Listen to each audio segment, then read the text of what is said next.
आपको किसी भी आइस को ड्रॉ करने के लिए सबसे पहले आइस की बॉल बनाना है, देन उसके बाद ही बाकी चीज़ें बनानी है और फिर उसके बाद आईब्रो बनाना है।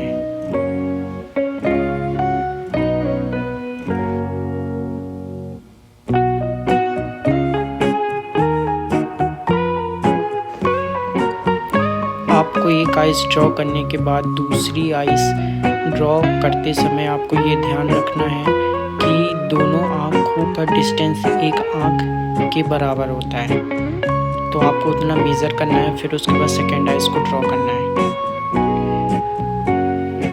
और बनाने से भी ज़्यादा इम्पॉर्टेंट चीज़ होती है शेडिंग करना। तो शेडिंग आपको बहुत अच्छे से करनी है। शेडिंग करने से ही आँखों की रियलिटी दिखती है।